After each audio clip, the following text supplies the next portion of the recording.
You mentioned the other babysitting movie that you're kind of known for. Don't Tell Mom the Babysitter's Dead. Yeah. Who's gonna, I couldn't believe that they cast me as something so far from what I've been playing of nerds and geeks or best friends or whatever.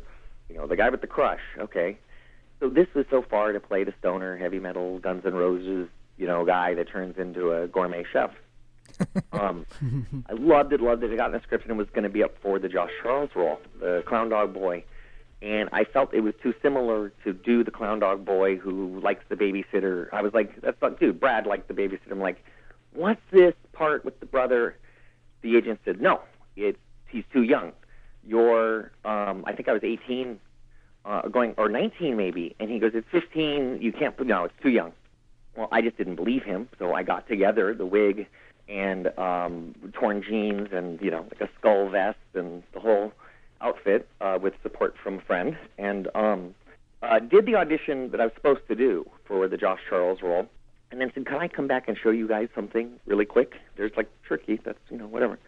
Went to the car, changed out, walked back, and they switched over to the Hesher roles, and I walked through a lobby of guys, all with hair down to their midsections, and the leather and the studs and the did, and it smelled like patchouli.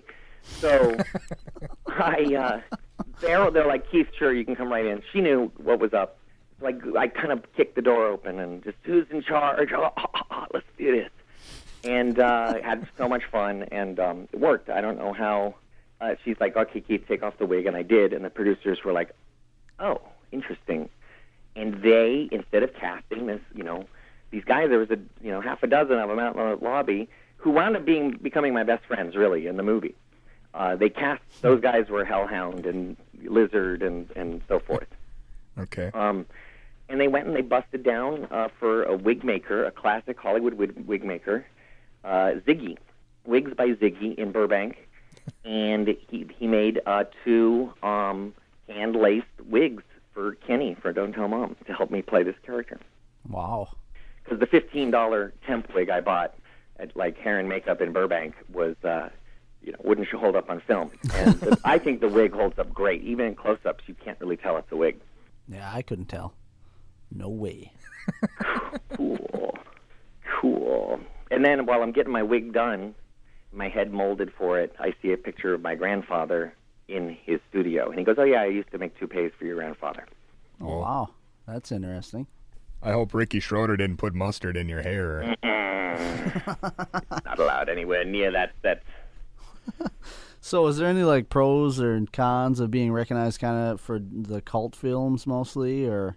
Oh, I could only see, the con would be I don't have the money or the kind of lasting A-type career that I would, am still pounding away for.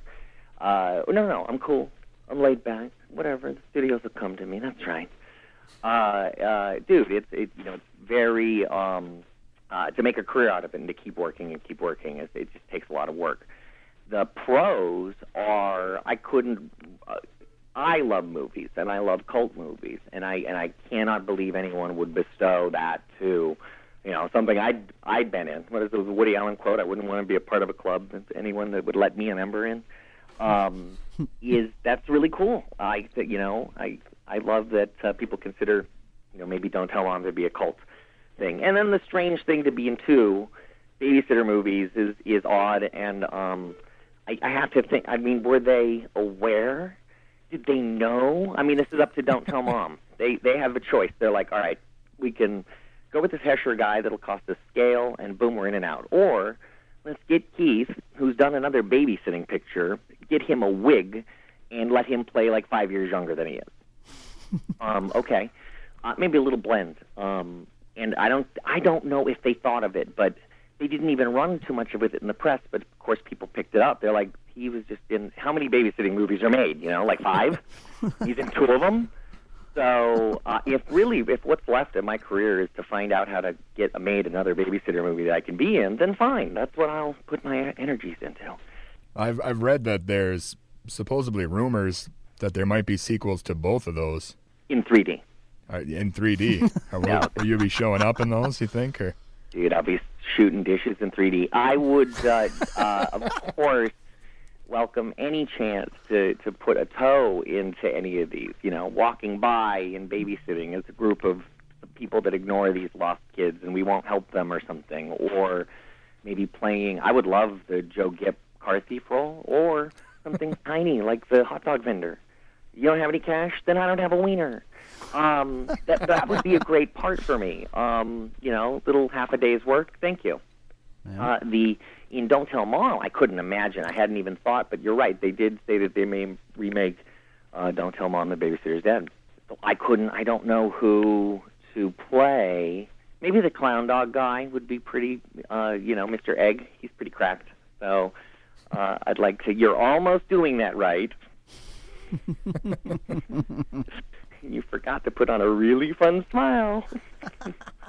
Well, as long as Schroeder doesn't get in there first. That's all. God, that guy. I don't even know that guy, but... It's okay. I have others, but they're dead, so I can't really complain. No, I had deep respect for River Phoenix, Corey Haim, Brad Renfro. Was friends with 2 out of 3 of them. And that is crazy to lose people that can't handle themselves. Whether it's them not in the industry, whether them in the industry, whether they're offset or onset, this is a problem that's bigger than all of that stuff. And I don't know if it's common in the industry because I've lost other friends that aren't in the industry. And so, man, that was really tough. And all really genuinely talented people that I'm like, God, you have so much to pull from and so much to work with, and you've given so much, and maybe, I don't know, maybe they felt they were done. I didn't. I thought they were all incredibly talented, had more to give, and I'm very, very angry and pissed at all 3 of them. Yeah. That's something. Punch him in the eye. Are you recognized more for one babysitting role over the other, or are people coming up to you asking you to do their dishes and stuff all the time, or?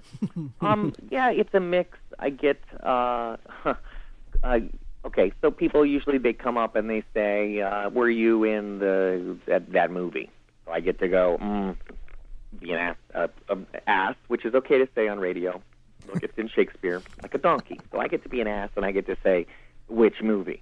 Or if they say, well, you were in that Babysitter movie, I still have to be, and define it. Oh, no, cool, Adventures In or Don't Tell Mom. And, that's fine. Mostly it's Don't Tell Mom. I think mostly they do, even there's a wig and whatever involved in the complete affectation of a character, they're like, you were Kennedy in Don't Tell Mom. And they always, the dishes are done, they am asked to say it, they say it in front of me. Usually I hear anecdotes of whenever we finish washing the flatware and the plates, we always say, the dishes are done, man. And, I'm annoyed with people that say the dishes are done, dude. That's not the line. Yeah. Jokes. It's dishes are done, man. It is going to probably be on my headstone unless I work very hard to do something else that can supersede that. I really am hoping to, because that can't be my contribution to society. It's my obituary. You're watching on CNN today. The kid's kid, grandson of legendary Jackie Coogan, Keith Coogan, passed today in his home in Gardena. I don't know where I'd be living when I'm like 900. And of course, over it in the back, you just see blue sky and the roof and the hair, and dishes are done, man. Thank you so much, Warner Brothers, for giving me that to live down. But it's possible because you've got Sean Penn. And I don't know how many people said, that's my skull, or is it your time, or is it our time?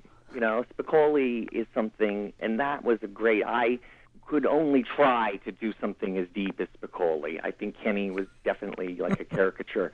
Spicoli, look who's doing it. And then later, Mystic River, Dead Man Walking. Sean Penn was able to live down Spicoli. I've got some Oscars in my future.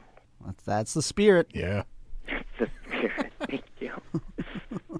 Well, man, do you have any other upcoming projects that you're working on? Oh, I've got these crazy improv people think I can do improv, and God, they are just so wrong. But whatever, I keep trying. So I had done at Acme Comedy Hollywood Dream Roll unscripted Hollywood dream role. So you say what dream role you want to do, buddy cop movie or alien sci-fi or, a romantic comedy you want to do. And I said zombie picture, and that I would be the hero in a zombie picture. We had a blast doing that. They've called me back this Friday, and so we'll see what we're doing, a mashup with another show, like a TMZ scandal show. It's going to be a 90-minute, 2-celebrity spectacular. I'm still getting word on the second celebrity. That's inferring I'm one, which is really fun to say. Mm-hmm. And that I've also got monologues. Nearly daily, I'm putting up monologues from film, television, stage, screen, literature, poems, originals, whatnot. I have 182 up so far, about halfway to my goal of 365 monologues, all about a minute long, easy to watch. So go check that out as well. Just go into YouTube, type in Keith Coogan, and I dare you to not see one in the results. Awesome. I will do that. Cool.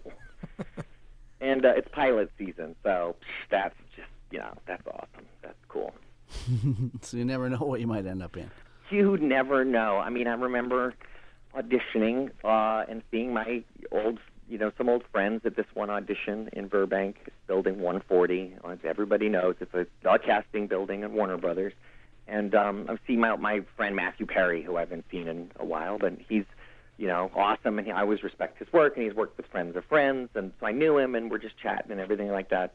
And I remember the audition, I go in, and it's some dream sequence of, telling about walking down the halls with no clothes. And it's for Chandler, and it's for friends, and he booked it.